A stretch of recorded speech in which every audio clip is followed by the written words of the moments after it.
Hello once again, Magic players, and welcome to another episode of Draw Go.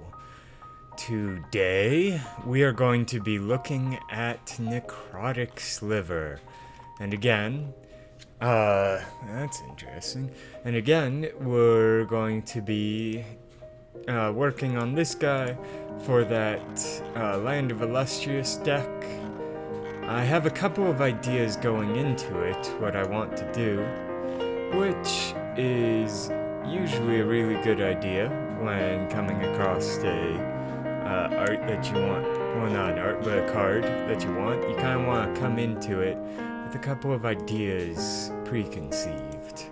So, I don't know a ton about Land of Illustrious. I know it's been kind of a ridiculously long time, but weeks get busy, go on vacations, hang out with girlfriends constantly, and that makes it so that there's very little time in the day to actually do your little passion projects, your free time stuff.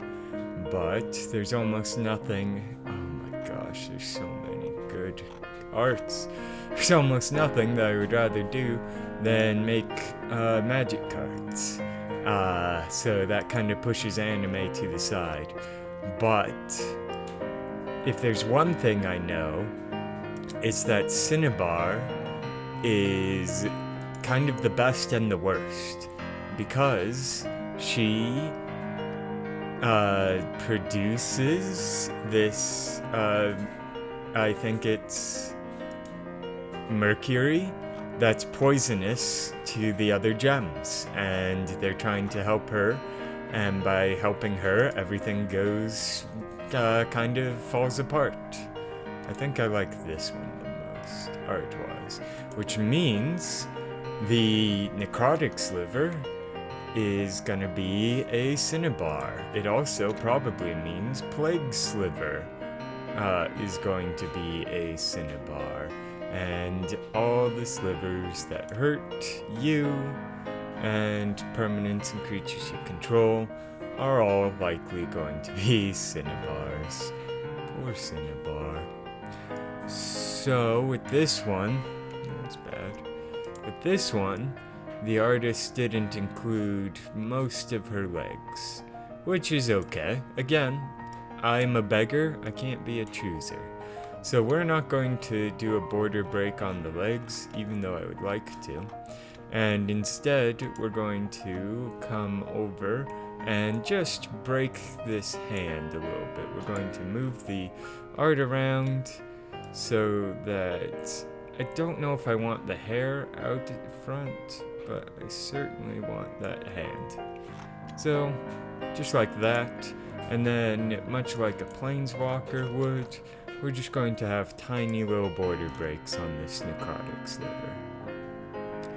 So I was looking at the original artist for Necrotic Sliver, and he has done quite a bit of work. Nothing in super recent Magic.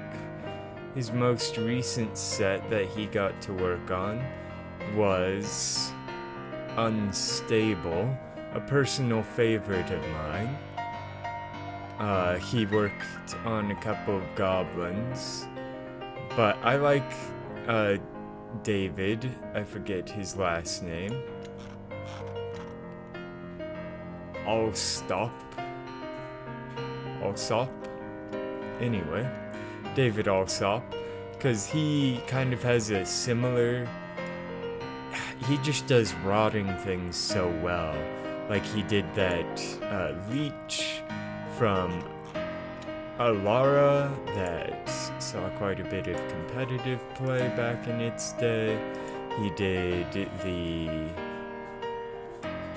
the one that you could pay 2 life to give it +2/+2, pretty good trade-off for a 2/2. He did the zombies, quite a few zombies of Grixis. He did some old rotting stuff on... Oh man, this artist is so good. I love their shine. He did the old rotting stuff on... nope, not that layer. This layer. Move this up. And then we add a layer. Ta-da. Bam. Look at that little hand. Just barely coming out over the ridge. And we'll probably come in. I don't like how that little what the little blacks look like. So we're probably just going to clear those out.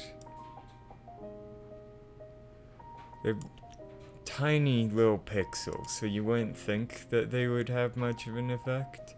But when they're stood against such a differently colored background, they do have a pretty tremendous effect.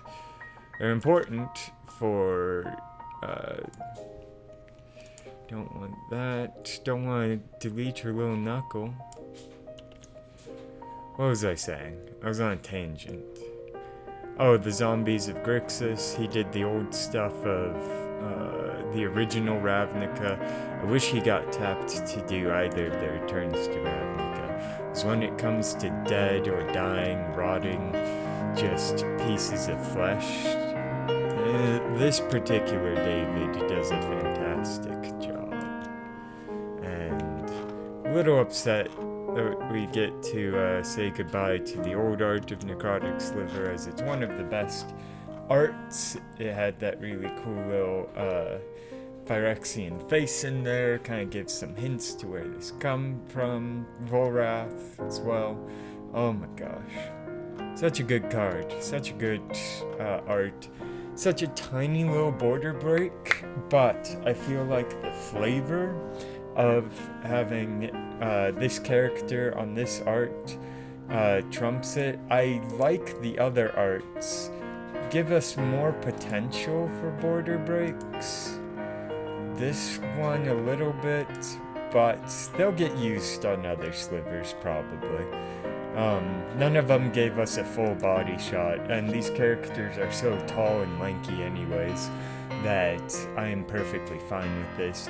This does give us a little wonkiness with the border because it makes this look like it's closer than this, but we're getting past that a little bit by using her arm on her right side, and typically your arms are farther out than the left side.